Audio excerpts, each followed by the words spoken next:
nós vamos continuar abordando a questão do propósito existencial e as atividades espíritas, que foi iniciada pelo nosso Afro na tarde de ontem, fazendo a reflexão acerca da mensagem do nosso mentor Honório. Nós vamos fazer um resumo do significado do propósito existencial num esquema. Então, propósito existencial, didaticamente falando, nós podemos dizer que é esse núcleo que trazemos em nós do contrato espiritual firmado antes de encarnarmos. Para detectar o propósito existencial, não é tão difícil.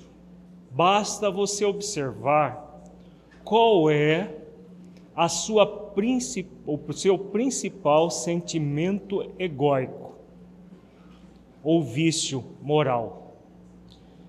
Então, por exemplo, uma pessoa extremamente orgulhosa que, por qualquer motivo, ela se melindra com observações dos outros, ela quer se projetar sobre os outros.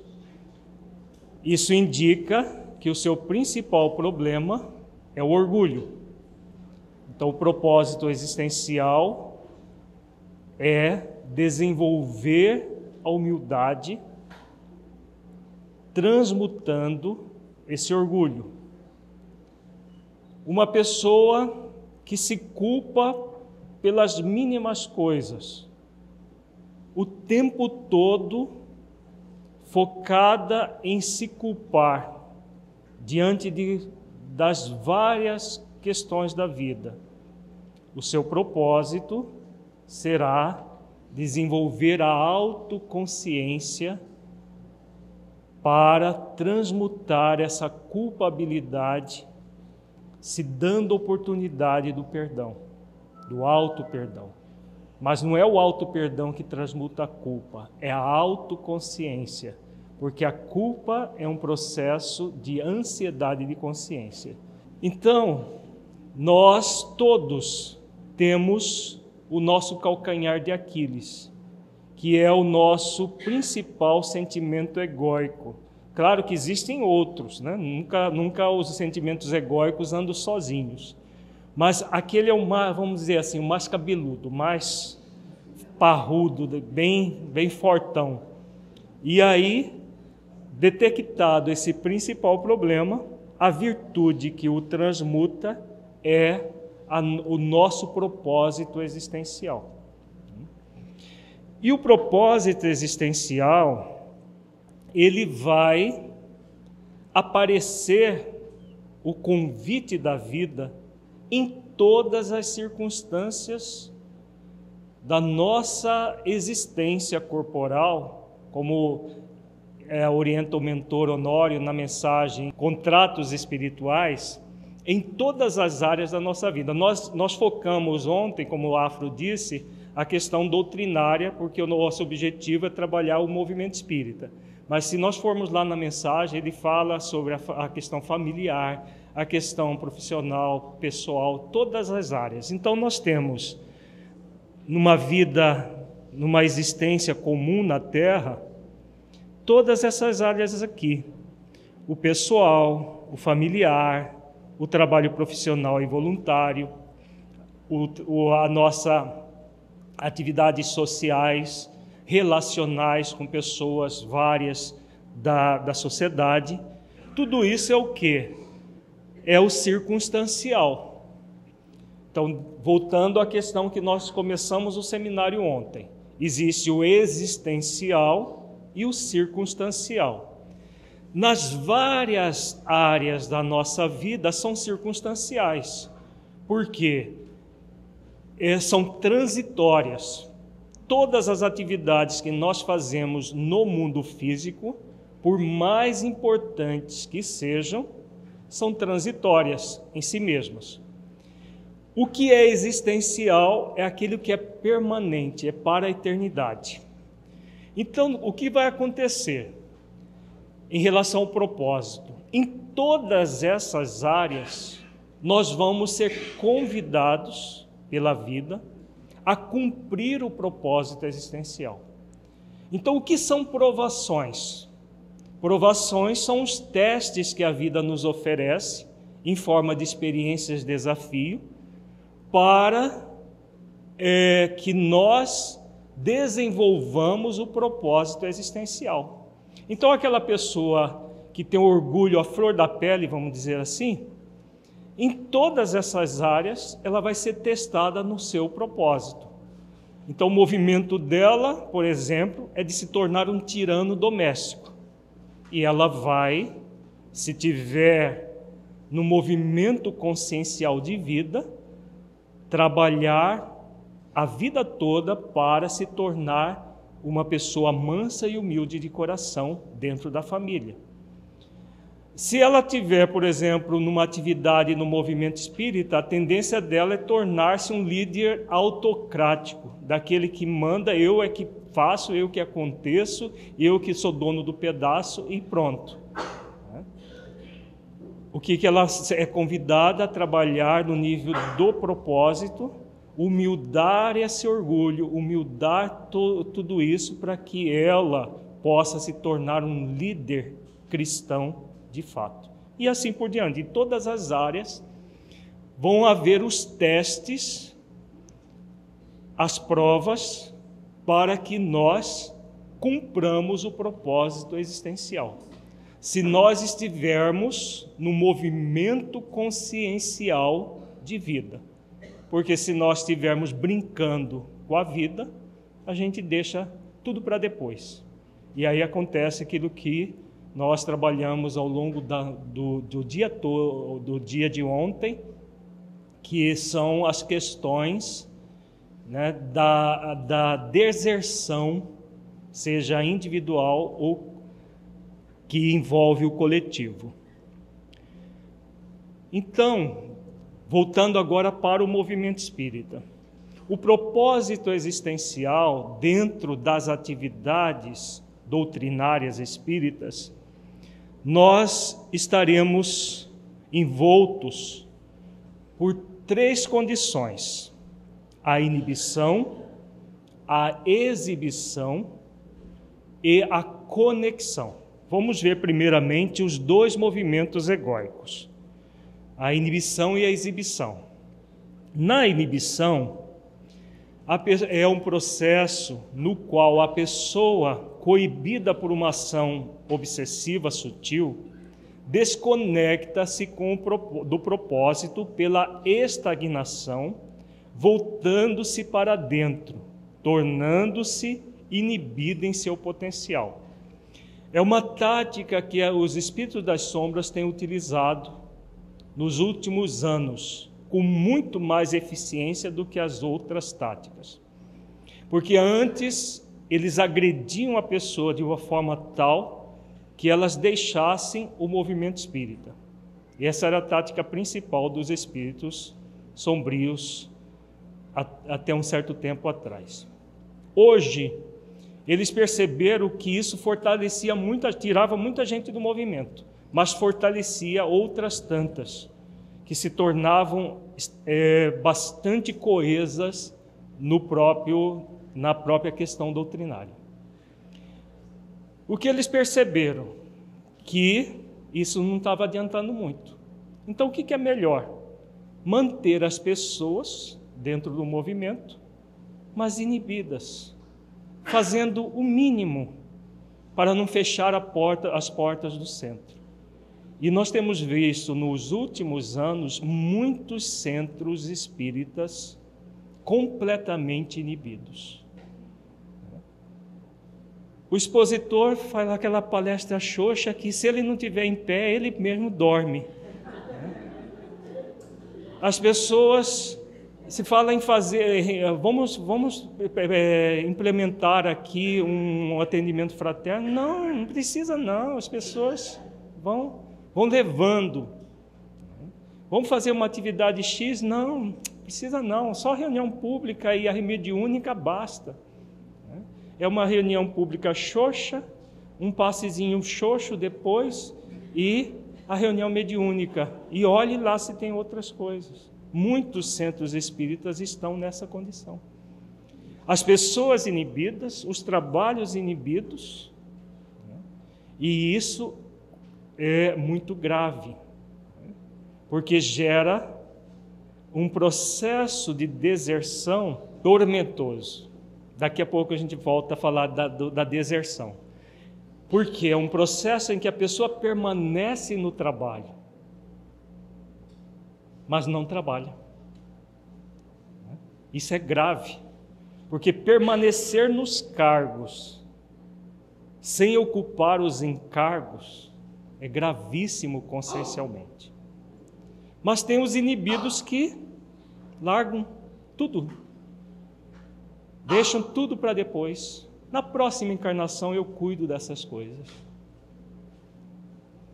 Olha que essa estratégia não é muito legal. Daqui a pouco o Afro vai trabalhar uma mensagem do mentor Honório sobre a preguiça, que é preciso que a gente coloque as nossas barbas de molho, até as mulheres que não têm barba, né? Os homens. Porque podemos sim deixar para a próxima encarnação qualquer coisa que quisermos. Podemos. Existe uma lei divina para isso, que é a lei de liberdade. Mas, como nós estamos em plena transição planetária, isso talvez não seja um bom negócio. Porque está havendo e continuará havendo exílios, não apenas de espíritos empedernidos no mal, mas de muitos espíritos neutros. Os neutros são aqueles que não fazem o bem nem o mal. Mas só o fato de não fazerem o bem é um mal enorme. Daqui a pouco a gente entra na questão do Livro dos Espíritos que aborda isso. É um mal enorme. Então, todo o mal que advier da deserção da pessoa vai para onde? Para a conta da vida dela. E quando ela chegar na dimensão espiritual, ela não tem elementos para poder pleitear uma encarnação num mundo de regeneração. Ela vai ser levada para um mundo que está iniciando o seu estágio de expiações e provas. Então, nem doutrina espírita tem nesse mundo. Não tem nem algo semelhante à doutrina espírita.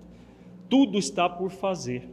Então, não vai ser espírita na próxima encarnação aqui na Terra os neutros, os que não querem nada com nada, os inibidos, esses que estão deixando para depois. Existem os exibidos. Os exibidos são aquelas pessoas que estão coibidas por uma fascinação. Desconecta-se do propósito, voltando-se para fora, criando pseudo-objetivos circunstanciais que também geram estagnação. Então é aquela pessoa, voltando à parábola dos trabalhadores de última hora que trabalhamos ontem. É aquela pessoa que trabalha muito, trabalha 12 horas. E o tempo todo na fazeção, e porque tem que fazer, porque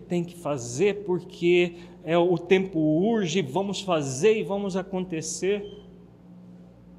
Parte do movimento espírita está dessa forma, exibido. E faz milésimo encontro, não sei das quantas, e faz isso e faz aquilo, tudo focado em números, em quantidade, e num processo ansioso, consciencialmente. O que move esse movimento é a culpa que a pessoa sente e a tentativa de fugir do sentimento de culpa, não de transmutar o sentimento de culpa. E os espíritos fascinadores, que querem um movimento superficial, focado em quantidade e não em qualidade, eles nadam de braçadas nessa situação. Eles vão e estimulam realmente não tem que fazer porque a necessidade é muito grande e tem que fazer desobsessão coletiva porque é muito espírito para ser atendido, é muito isso, é muito aquilo, é muito. E as pessoas ficam nesse processo exo, né? Voltado para fora. O prefixo o exo, significa voltados para fora. In, voltado para dentro. Exo, voltado para fora. A inibição é aquela coisa de voltar para dentro da sua preguiça. A pessoa fica lá encolhidinha com a sua preguiça, deitadinha na rede, e vai levando com a sua preguiça, e vai embora. O exo está voltado para fora, fazer coisas. Tem que se fazer coisas, tudo focado em questões circunstanciais, mas essas circunstanciais estão desconectadas do propósito existencial. Porque vejamos, ontem nós começamos o seminário falando das existenciais e das circunstanciais. Quando as circunstanciais estão focadas no existencial, elas fazem parte do processo. Então, quando toda ação circunstancial em que nós estamos exercitando o propósito existencial é excelente. Agora, quando nós estamos em atividades circunstanciais fugindo do propósito existencial, isso é muito grave. Gera aquele trabalhador ansioso, angustiado, que não se sente bem com o trabalho do bem que realiza, que está perturbado emocionalmente, que trabalha muito, mas não consegue sentir o denário, sentir a recompensa da alegria existencial do trabalho do bem, porque não é trabalho do bem isso. Isso é pseudo bem. Parece bem porque faz muita coisa e quem olha na superficialidade fala, nossa, isso que é ótimo. Dá sopa para 500 pessoas de uma vez só, é ótimo. Fazer isso, fazer aquilo é ótimo. Quem olha na superficialidade, sem aprofundar nas questões existenciais da vida, acha maravilhoso e segue os cegos conduzindo os cegos. Muita gente no movimento espírita está nessa ótica, vendo o movimento nessa ótica, exibida. Então nós temos uma grande parte inibida e uma grande parte exibida. É uma realidade muito triste do nosso movimento hoje, mas essa é uma realidade. São poucos os conectados. Na conexão, o que acontece? É um processo no qual a pessoa, utilizando-se da vigilância e da oração, num movimento de sintonia, identificação, sinceridade e pureza de propósitos, conecta-se com o propósito existencial, realizando o bem no limite de suas forças, a partir de objetivos existenciais. Então, pode ser uma pessoa que trabalha muito? Pode, né? Porque não é o trabalho do bem que é o problema. Quando é o trabalho do bem conectado com o propósito, a pessoa pode trabalhar muito, realizar muito, só que sempre a partir de objetivos existenciais. Se não for a partir de objetivos existenciais, é a fazeção de coisas da exibição. Aqui há sintonia, identificação, sinceridade e pureza de propósitos. O nosso movimento espírita necessita de desenvolver atividades assim. Centros espíritas conscienciais que estejam focados em objetivos existenciais, em que se trabalha bastante, não tanto quanto nos exibidos, porque não é quantidade, é qualidade. E quando você foca a qualidade, você não fica preocupado com a quantidade de atendimentos, com a quantidade de eventos. Você foca na qualidade existencial dos eventos realizados, a qualidade existencial das atividades circunstanciais realizadas. Esse é o foco maior. Claro que vai ser trabalhar muito, sim, porque há tanta necessidade, há tanta dor a ser aplacada. Então se trabalha bastante, mas se trabalha sempre com objetivos existenciais. Essa é a grande diferença de um centro espírita conectado com a proposta maior que vem de Jesus, dos espíritos superiores que trabalham sob as ordens de Jesus, e os centros inibidos e exibidos. Recordando a questão 642, para agradar a Deus e assegurar sua posição futura, bastará que o homem não pratique o mal? Não. Cumpre-lhe fazer o bem no limite de suas forças, porquanto responderá por todo o mal que haja resultado de não haver praticado o bem. Então não há espaço para a inibição, nem para a exibição. É fazer o bem no limite das suas forças, não é além das forças. Fazeção de coisas, encontros e muita coisa sem objetivos conscienciais. Todo mal que advier do mau uso das nossas forças ou do não uso das nossas forças vai para a conta da nossa vida. Porque tanto inibidos quanto exibidos fazem mau uso das forças. Os inibidos não usando. Os exibidos fazendo coisas, gastando energia com coisas que não são conscienciais, não são existenciais. E aí jogam fora a energia que vai fazer falta, com certeza, para as questões profundas e existenciais da vida. E aí, lembrando de uma célebre frase de Jesus: eu sou o caminho, da verdade e da vida. Ninguém vai ao Pai senão por mim. Esta orientação de Jesus é muito significativa.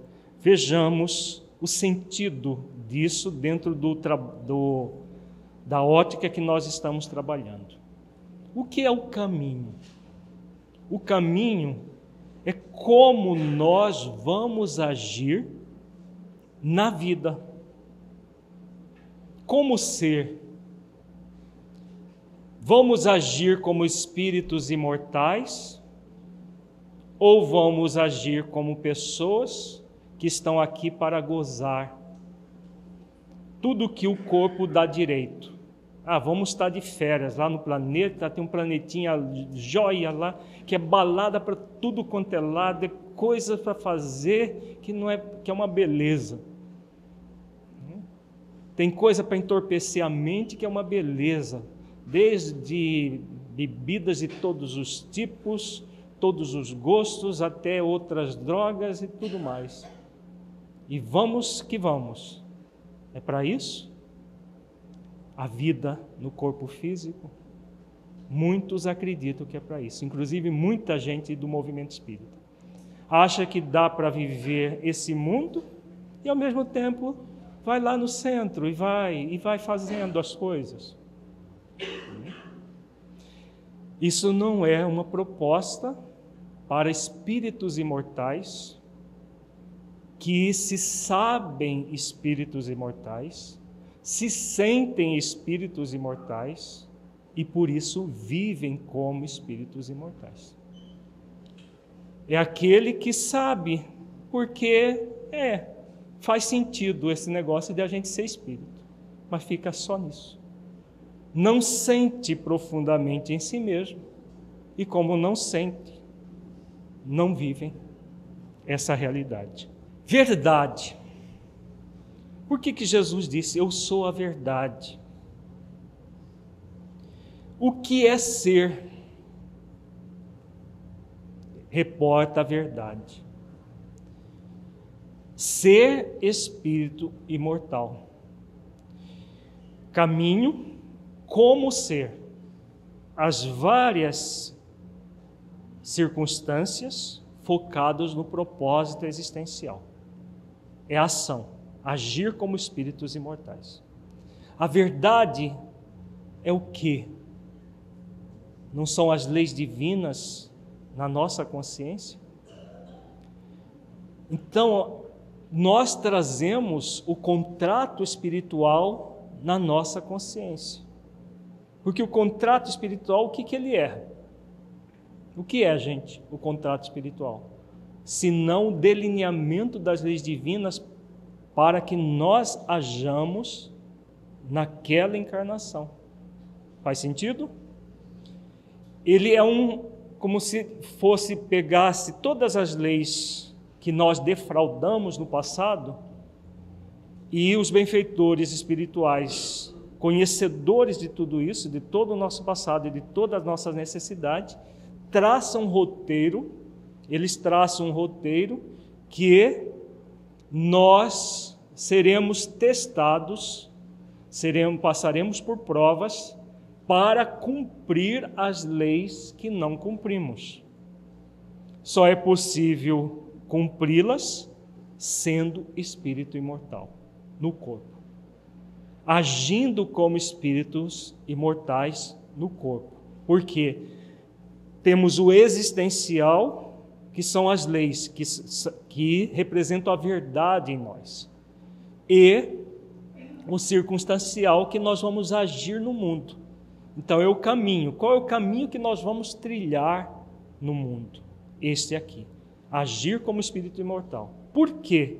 Porque nós trazemos a verdade na nossa consciência. São as leis divinas. Todo o código moral já está impresso em nós. Então não dá para a gente alegar, não, mas eu não sei, eu não sabia. Mesmo aqueles que fogem da verdade não podem alegar que a verdade não está à disposição, porque ela já está na nossa consciência. Vida, por que ser? É o propósito existencial do espírito imortal. Então, por que eu vou fazer tudo isso? Por que eu vou, nas várias circunstâncias da vida, agir como espírito imortal, ser espírito imortal? Porque eu tenho um propósito maior. Vejamos, nós temos um propósito que podemos dizer que é o maior de todos, que está colocado na questão 115 do Livro dos Espíritos. Vamos recordar qual é o propósito maior? A perfeição espiritual, que vai produzir o quê? A pura e eterna felicidade. O propósito existencial de transmutar as nossas necessidades egóicas é o quê? É um meio para esse propósito maior, não é? Se nós trazemos o orgulho exacerbado em nós, vai ser possível nós sermos felizes? Não vai ser possível. Se nós trazemos uma culpa arraigada em nós, é possível ser feliz se culpando? Se nós trazemos um egoísmo exacerbado, vai ser possível ser feliz? Não. Então vejamos, o porquê ser, porquê agir como espírito imortal, porquê ser um espírito imortal no corpo? Porque todos nós queremos ser felizes. E a felicidade só é possível fazendo exercícios conscienciais para nos tornarmos cada vez mais felizes. E isso é o quê? Fruto do esforço que nós fazemos para domar as nossas más inclinações. Voltamos lá na missão dos espíritas, que Kardec coloca e nós estudamos ontem. Então, fazendo um resumo dessa tríade, nós temos o caminho, que é como ser, agir como espíritos imortais. Então, nas várias circunstâncias da vida, nós somos convidados a agir como espíritos imortais. O espírito imortal é aquele que vai agir conforme que lei? Estudamos ontem essa lei.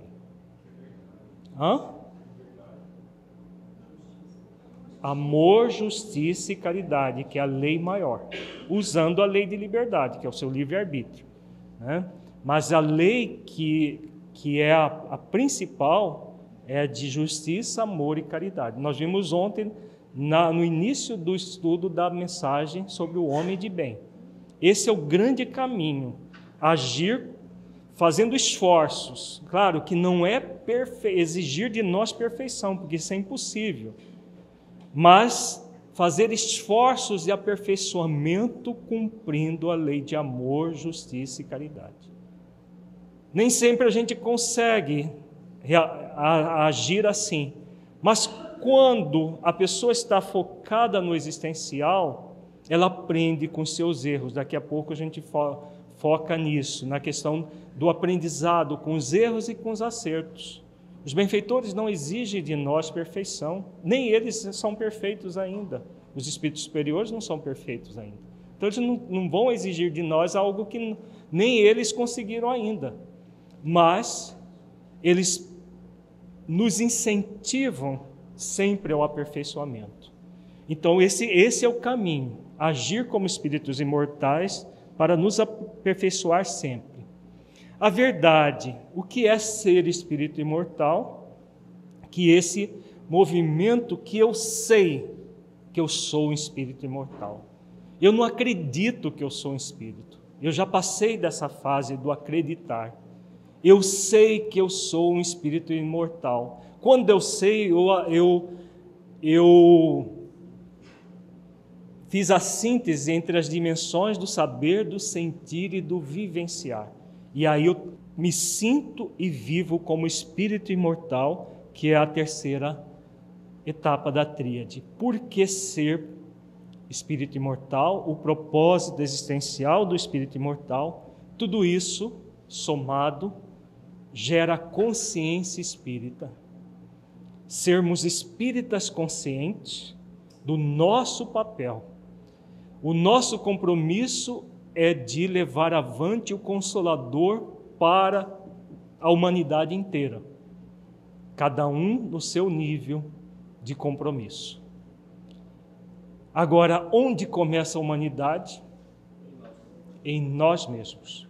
Se não houver um trabalho interior de conexão com essa consciência, o trabalho conosco, muito pouco vai adiantar aquilo que nós fizermos para fora. Daqui a pouco a gente vai entrar na prática disso com a história do Frederico Figner. Vejamos agora, trazendo cada vez mais para dentro das nossas atividades espíritas. No movimento espírita, nós seremos convidados a ter cargos. Tem gente que foge dos cargos como o diabo da cruz, como se diz, né? Mas os cargos são importantes? São ou não? Porque se não houver os cargos, como que vai ser? Uma anarquia?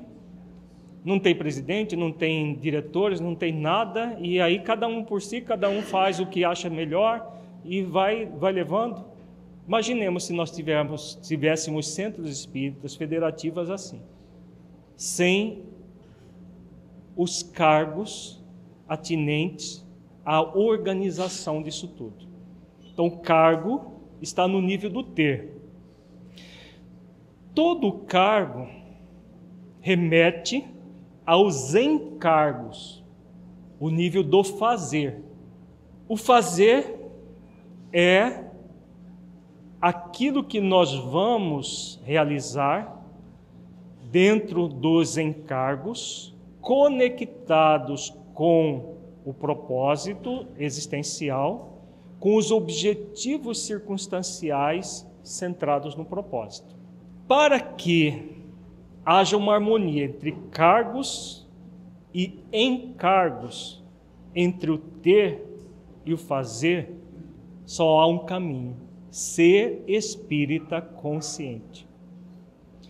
O espírita consciente não vai ocupar cargos para se promover pelo cargo.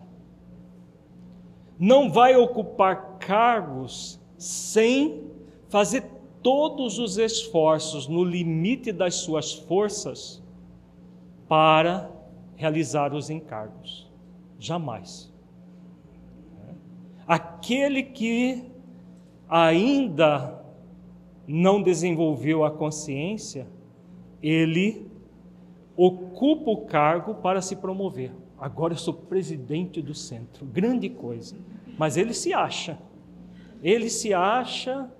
o rei da cocada preta porque preside um centrinho lá, insignificante do ponto de vista existencial, mas muito significativo, se o centro é espírita mesmo, do ponto de vista do trabalho de Jesus, quando focados no trabalho de Jesus.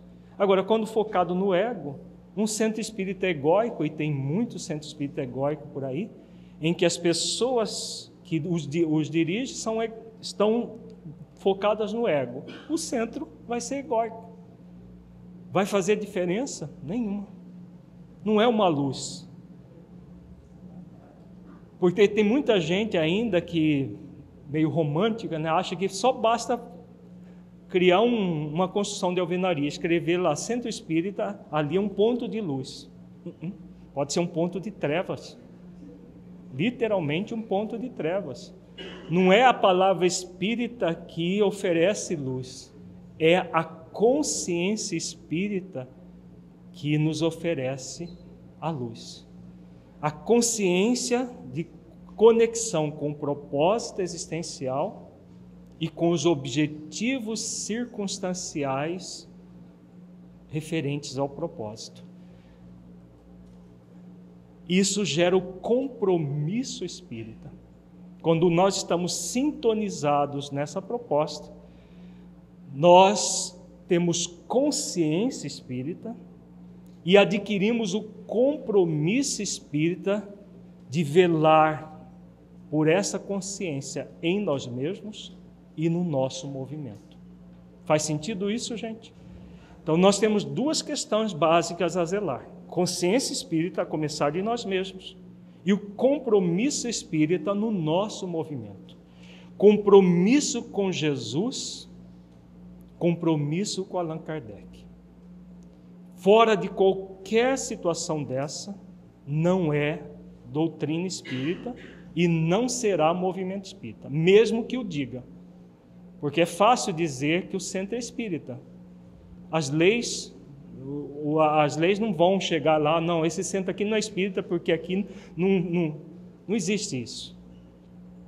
O que caracteriza um centro espírita de verdade, uma federação espírita de verdade, qualquer organização espírita de verdade, é a consciência espírita dos trabalhadores que atuam ali. Porque, em termos de organização social, criar um CNPJ, colocar numa construção de alvenaria, centro espírita é muito fácil. No nosso país, né? Muito fácil.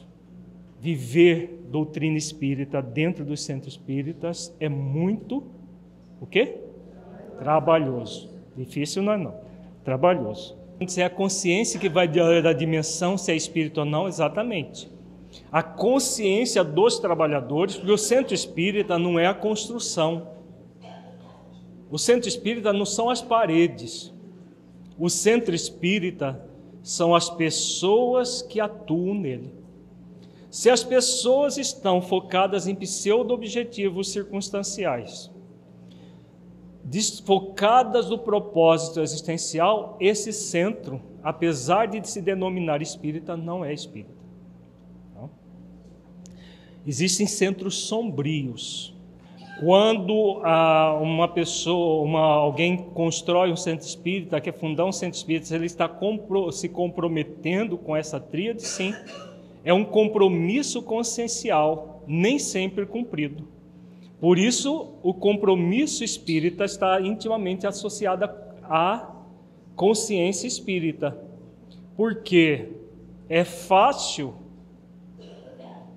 criar organizações, muito fácil. É fácil fingir que é espírita. E muitos, como fazem por promoção pessoal, né? Eu tenho um centro, que eu sou presidente. Eu que comando ali. São os chefes, segundo os benfeitores, na obra de Filomeno fala disso. São aqueles párocos que se achavam donos de paróquias e que brigavam um com outros, cardeais, bispos, e que estão reencarnados para ressignificar todo esse desmando em nome de Jesus do passado, repetindo as mesmas querelas de sempre. Mesmas querelas. Isso é informação de Filomeno de Miranda. Não estou recordando qual obra, porque são tantas obras, mas é uma delas. Leiam todas que aí vocês vão descobrir. No Obsessão em Movimento Espírita tem, segundo, acho que é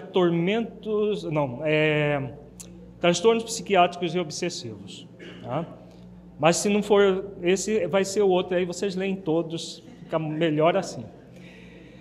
Então, fazendo um resumo do que nós vimos, e a respeito, ontem a Afro falou da deserção tormentosa e a deserção atormentadora. Qual é o significado disso? A deserção tormentosa é aquela em que o trabalhador espírita pega o seu contrato espiritual e rasga e joga no lixo. Vou virar da religião tal, porque lá é muito mais fácil, basta bater palma, cantar louvor e está tudo resolvido, a gente vai para o céu do mesmo jeito. E pronto. Larga o movimento espírita, larga a doutrina espírita, larga tudo. Podemos fazer isso? Podemos. Temos o livre-arbítrio. Muita gente tem feito isso. Muita gente que se inibe, foge, abandonando. Abandona tudo. Não necessariamente mudando de religião, mas fica meio espírita. Espírita não praticante. Tem gente que fala isso, né? Católico não praticante já vi muito, mas espírita, esse dia uma pessoa se declarou espírita não praticante. Eu não conheço, né? Mas estava lá na minha frente. Não faz sentido, né? Mas porque o espiritismo não é uma religião formal. Para aqueles que são religiosos porque o avô era, porque o bisavô era e fica ali obrigado, aí até que faz sentido ser não praticante daquela religião. Mas espírita não praticante tem muitos ainda também. Mas a deserção tormentosa não é tão problemática para o movimento. Por quê? Se uma pessoa sai, vai ter sempre alguém para substituí-la. Aí nós vamos recordar lá para a parábola dos talentos. O que Jesus fala que vai acontecer com aquele que enterrou o talento? Porque aquele que deserta, enterra o talento, não é? Pega o contrato espiritual e deixa para a próxima existência. Pelo menos nessa área do movimento religioso. Jesus fala que aquele talento que foi enterrado vai ser dado para aquele que tinha 5, administrou bem os 5, conseguiu mais 5 e passou a ter 10. Só que Jesus fala que o talento dele vai ser colocado para aquele que tinha 10, que passa a ter 11. Por quê? Porque ele é mais talentoso e se ele faz o trabalho de forma talentosa, ele pode administrar mais um talento daquele que deserta. Por isso que a gente vê no movimento espírita poucas pessoas fazendo muito e muitas pessoas só recebendo. Eu vou lá uma vez por semana, tomo o meu passe bonitinho, já estou quites com Deus porque estou frequentando o centro, estou tomando o meu passe, Faz isso 20, 30, 40 anos a fio e acha que ser religioso, ser cristão é isso. Vem dos atavismos do passado, quando a gente frequentava os cultos por obrigação. A pessoa leva isso para o movimento espírita.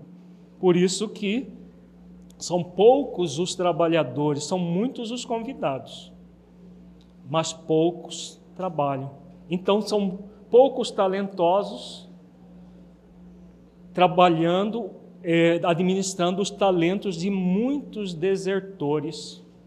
E como nós falamos, a deserção não necessariamente é abandonar o propósito. A pessoa pode ser desertora tomando passe 30 anos a fio, 40 anos a fio, frequentando a reunião pública e tomando seu passe. Está desertando do mesmo jeito. Porque será que consciencialmente esse é o limite das forças dela? Receber ajuda 30, 40 anos seguidos sem oferecer nada de si? Com certeza não é. A deserção atormentadora é aquela em que a pessoa não abandona o movimento, nem os cargos. Não é o que frequenta. O que frequenta só o centro, que só usufrui, está lá no Tormentosa. Porque ele não ocupa o cargo, então é mais uma pessoa que vai lá para tomar o seu passe, ocupa o médio, tudo, mesmo que ele não precisa, está ali, né, fazendo número. Mas não está prejudicando ninguém a não ser ele mesmo. Por quê? Ele está neutro.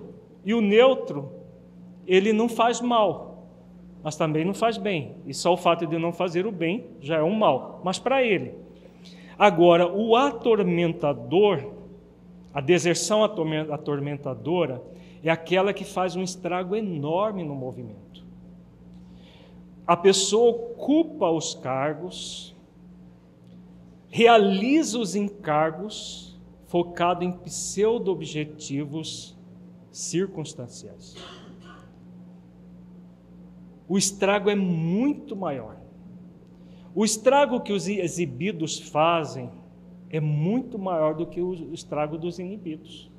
Porque os inibidos ficam lá na mesmice, aquele centro que tem 4, 5 pessoas frequentando, anos a fio, quase fechando, mas não pode fechar, é um ponto de luz.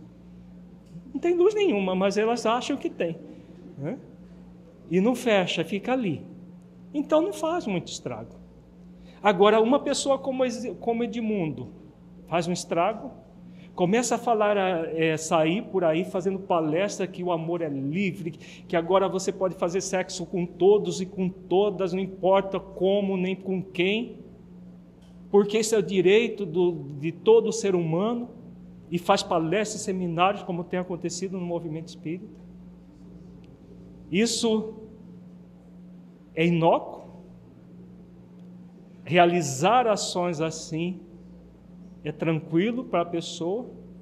Veja bem, por isso é atormentador o processo. A pessoa está numa tormenta íntima, mas ela está exportando essa tormenta para a comunidade inteira. E fazendo isso, que é mais grave, em nome do Consolador. Recentemente estávamos numa cidade no interior de São Paulo, e aí numa conversa informal na hora do almoço, me relataram uma coisa estarrecedora. Um expositor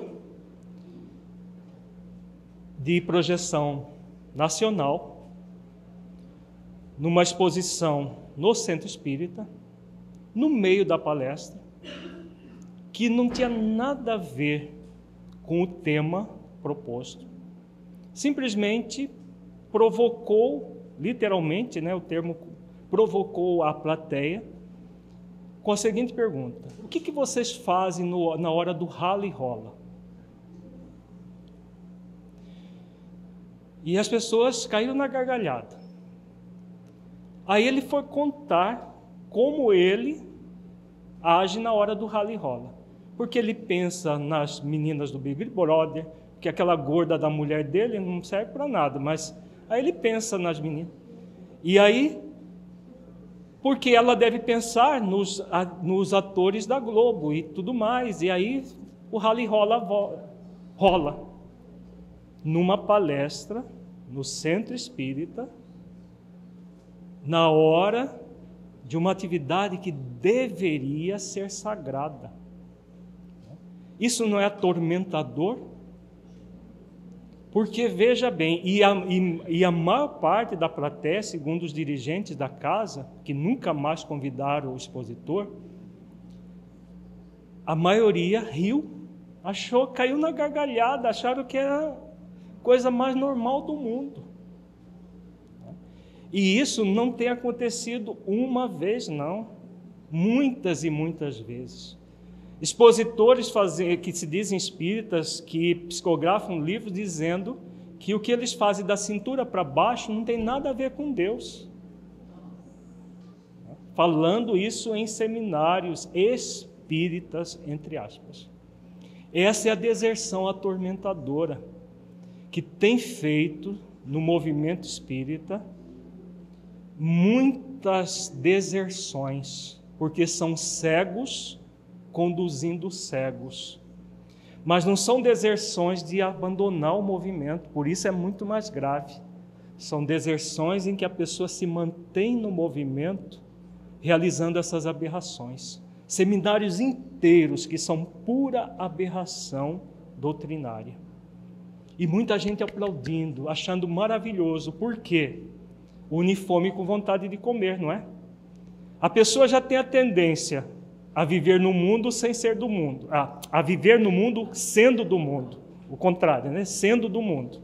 Aí vem o expositor, que é espírita, renomado, que é isso e que é aquilo, principalmente jovens. Essa é uma armadilha muito grave para os jovens. Aqui temos muitos jovens no nosso movimento.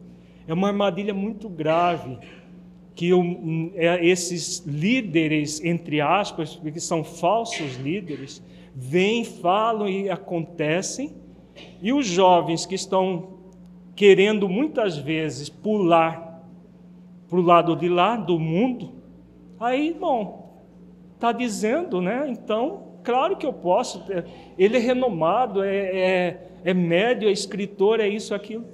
Como ainda não desenvolveu ainda, muitas vezes, o senso moral profundo, bem alicerçado, o jovem ouve e vai para uma situação atormentadora.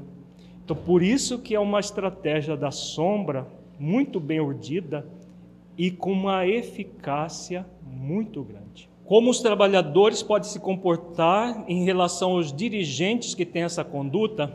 Bom, os trabalhadores devem se associar ao centro espírita, porque centro espírita que tem dono não é centro espírita. O centro espírita de verdade, seguindo as orientações cristãs, é um centro que é uma associação de pessoas. A associação de pessoas forma uma assembleia, e essa assembleia elege a diretoria. Assim que funciona nos centros espíritas democráticos verdadeiramente espírita, porque aquele que tem dono e como o dono manda, sai desse centro, porque esse centro não é espírita. Se tem o dono que ele que fundou, porque o pai dele que fundou, porque isso, que aquilo, e aqui eu que mando, não tem eleição, não tem, ou a eleição é só de faz de conta, né? É necessário refletir isso. Então, o centro espírita de verdade, as pessoas conscientes vão eleger uma diretoria em sintonia com o propósito existencial específico da pessoa e com o propósito da doutrina. A doutrina espírita é para reviver o Evangelho de Jesus em espírito e verdade. Em sintonia com Allan Kardec, que é o grande instrumento que Jesus enviou à Terra para reviver essa doutrina, a sua doutrina. Então, na deserção atormentadora, muitas vezes a própria diretoria do centro está atormentada. O que é necessário? Substituir essa diretoria. Se houver possibilidade, façam isso. Se não houver, os trabalhadores saem e fundam um centro realmente espírita. É uma solução. Muitas vezes é uma solução. Porque o centro espírita egóico, em que as pessoas só vão sair pela desencarnação, o que você vai fazer? Vai ficar lá, não, mas eu tenho compromisso com o centro. Não, nós não temos compromissos com centros espíritas. Nós temos compromissos com a causa espírita. Se o centro espírita leva a causa, que ótimo, vamos estar aqui. Se ele não leva avante a causa, é preferível que você saia do centro, ou funde, ou vá para um outro centro que siga a causa, do que você ficar lá como um Dom Quixote lutando contra moinhos de vento. 20, 30 anos perdendo o seu tempo, que é precioso, realizando ações assim, tá? Se parece que as pessoas deixaram de lidar com as questões de Deus de forma sagrada, não é só parece, não. Essa é a realidade. Não parece, não. É exatamente isso que a sombra quer. Debochar daquilo que é sagrado. Então, um expositor que vem e fala das suas fantasias sexuais numa reunião pública, num centro espírita, na hora que ele está sendo convidado para expor conteúdos profundos e espíritas, isso é um deboche, mas muito bem fomentado e induzido pela sombra. Não é uma tormenta só para o... Porque é uma pessoa atormentada, com certeza. Mas não é uma tormenta só com ela, fica para todos. Mas continuemos aqui que o tempo urge. No âmbito do compromisso espírita, é necessário sintonizar as funções de cada trabalhador nos encargos que ocupam. É fundamental que estejamos cada vez mais conscientes e nos sintamos responsáveis pela instalação da era de fraternidade para o movimento espírita. Um compromisso que começa no âmbito moral e consciencial e que depois vem para o âmbito institucional. Então, não há instituição moralizada se não houver pessoas moralizadas e conscientes que levam avante aquela instituição. E repetindo mais uma vez, a instituição não são as paredes, são as pessoas que comandam essa instituição. Então nós temos muitos centros espíritas que não são moralizados, que não são realmente espíritas de fato, porque os seus dirigentes não têm um compromisso moral e consciencial com a vida. Fazendo um resumo da questão circunstancial e das existenciais, todos nós nutrimos expectativas em relação às várias circunstâncias da vida, não é verdade? Todos nós. É impossível você viver sem expectativas em relação às circunstâncias. Nós já viemos para isso. Nós reencarnamos com um propósito existencial para realizá-lo em muitas provas circunstanciais. Toda prova é circunstancial. É o momento que você vai viver. Qual é a nossa expectativa quando nós reencarnamos? Quando estávamos lá construindo o contrato, qual é o termo que o mentor Honório usa? Jubilosos, partimos. E não é só o Honório que usa isso. Todos os textos sérios, idôneos, que falam sobre o processo reencarnatório, o espírito parte com uma expectativa de cumprir tudo o que programou. Não é isso? Ou ele já parte, não, eu acho que eu vou fazer só pela metade, acho que não vou dar conta. E como ele se vê como espírito imortal, ele vem plenamente consciente que ele vai cumprir tudo. O que André Luiz fala sobre isso no livro Nosso Lar, alguém lembra? O completista, ele parte confiando plenamente que ele vai ser um completista. O que André Luiz fala? São poucos os completistas. A maioria volta sem fazer nada do que se programou. Uma parte volta fazendo uma parte pequena e poucos os completistas. Então as expectativas antes de encarnar são plenas. são conscienciais, são essenciais. Chega aqui, vamos ver. As expectativas que eram puras, nós colocamos o ego em primeiro lugar. Nas crenças imitadoras, nós queremos prevalecer a nossa própria vontade, focados no passado, lá de outras encarnações que nós falimos, mesmo que a gente não se lembre. Ficou claro ontem nas explicações do Afro, que em cima do texto do Honório, que não é o fato do Livro dos Espíritos também, não é o fato de nós não lembrarmos que o passado não está vivo dentro de nós. Todas as tendências milenares que nós carregamos em nós, nós trazemos. Para quê? Para reprisar os mesmos desmandos, para ressignificar. Então, focados no passado e no futuro e no controle externo, nas circunstâncias, nós queremos controlar filho, marido, colega de centro espírita e colega de trabalho, queremos controlar tudo e todos, nós criamos os movimentos egóicos. Por que acontece isso? Por causa lá do murmúrio, da questão 115 e da parábola que nós estudamos ontem, desrespeito às leis divinas. A pessoa não quer respeitar as leis divinas. E aí, não tem outra alternativa, senão gerar uma confusão, uma complicação em si mesmo. Isso leva a uma exigência de garantia de satisfação das expectativas. As essenciais, o que a pessoa quer? Ela quer satisfazer as expectativas egóicas.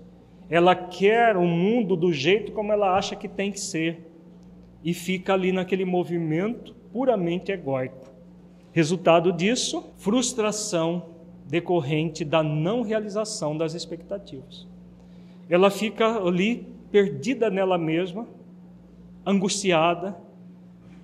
No caso do movimento espírita que nós estamos trabalhando, é o trabalhador que trabalhou 12 horas e está lá preocupado com o que o outro ganhou, porque ele deveria ganhar mais, porque ele quer ter privilégio, porque ele quer isso, porque ele quer aquilo. E ele não usufrui da bênção de estar reencarnado, trabalhando a si mesmo. Não usufrui, porque o tempo todo focado nas circunstâncias externas, nos outros. Não usufrui do denário. Já quando nós nutrimos as expectativas, antes de encarnar, que são puras, que são sagradas, são essenciais, porque nós estamos pensando a vida como espíritos imortais, e nos mantemos assim, por meio de exercícios de vigilância e de oração, nós vamos continuar com essas expectativas essenciais. Qual é a diferença da outra? Na outra, há uma insubmissão à vontade de Deus, às leis divinas. A pessoa murmura. Aqui não. Há uma submissão à vontade de Deus, há uma sintonia com a lei de liberdade, mas uma sintonia plena, porque o espírito só é livre quando o quê? De verdade. Porque nós temos livre-arbítrio, mas nós só seremos livres com uma condição: quando nós cumprimos todas as leis, especialmente a lei de amor, justiça e caridade. Porque quando o espírito usa o seu livre-arbítrio para contrariar a lei de amor, justiça e caridade, o que acontece com ele? Ele fica preso nas próprias perturbações que cria. Ele é livre para não amar, para não ser caridoso e nem ser justo. Ele é livre. Mas o fato de não cumprir essa lei gera profundas perturbações que ele fica preso nele mesmo. Então ele só é livre quando ele tem essa sintonia plena com a lei de liberdade e respeita a liberdade do outro, fazer o que lhe aprouver, dentro do bom senso de que isso que aprouver ao outro não prejudique o todo coletivo, porque se prejudicar, aí é preciso aquilo que a Lorena fez a pergunta ontem, e nós levamos aquela reflexão que Jesus nos oferece. Então, ele sintoniza a lei de liberdade, o outro tem direito, se não prejudicar um todo coletivo, ele tem direito até de cair de cabeça no abismo. Agora, nós centramos na liberdade nossa em sintonia com a lei maior. A pessoa centra-se em si mesma e no tempo presente, foca o aqui e agora. O meu passado é fonte de aprendizado, ponto. Não fica no movimento de culpa em relação ao passado, nem desculpa, não é assim mesmo, a gente tem várias encarnações para evoluir mesmo. Realmente, é verdade. Mas nós estamos aqui para fazer esforço no limite das nossas forças, lembremos sempre disso. Então ele centra em si mesmo e centra no tempo presente e faz o máximo que pode. Isso gera um amor cada vez maior e um respeito às leis divinas.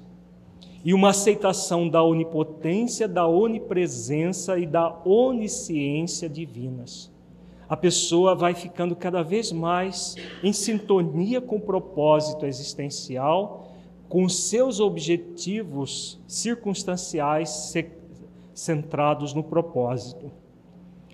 Isso gera uma entrega convicta à garantia de satisfação das expectativas. Se a pessoa fizer esforços e agir assim, as suas expectativas vão ser atendidas, gente? É possível ela chegar como completista no mundo espiritual? É possível ela até ir além daquilo que estava previsto na sua programação? Tudo isso é possível. Divaldo já deve estar na 5ª ou 6ª moratória, acho que até ele já perdeu a conta. Por quê? Porque é aquela pessoa fiel e que está indo cada vez mais avante com fidelidade ao bem. E os espíritos vão deixar, se for possível, vai mantendo ele aqui, para fazer o máximo de bem possível, porque tem tanta gente fazendo mal, né, no movimento espírita, não estou falando de homem-bomba, não, no movimento espírita mesmo.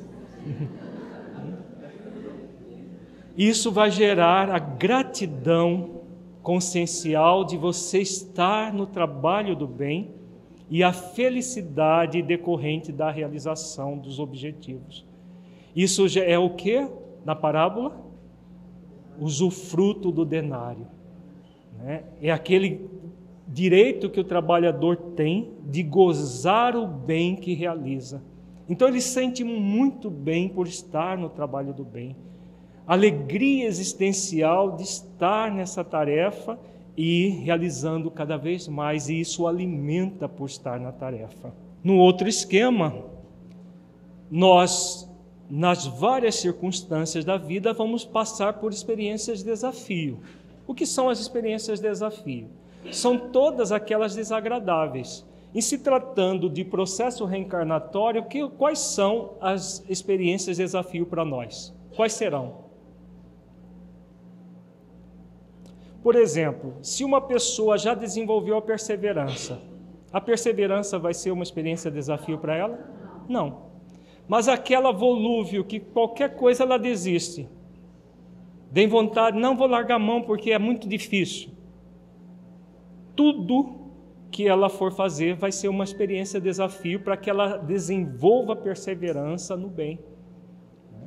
Então a experiência de desafio será sempre nas situações em que nós trazemos as nossas principais deficiências do passado. Em todas as circunstâncias que nós falimos no passado, para nós vai ser desafiador superar aquilo. Por isso são várias experiências desagradáveis. A gente não quer ter, de novo a mesma coisa. E vai ser de novo a mesma coisa até que você supere. Nós temos também muitas experiências de estímulo, que são as agradáveis, não do ponto de vista do ego. Aqui é agradável do ponto de vista essencial.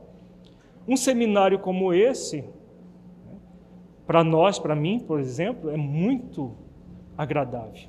Não sei se para todos mas para mim é muito agradável. Por quê? Nós não estamos aqui só encarnados. Nós estamos aqui com centenas de espíritos benfeitores trabalhando um por um de nós.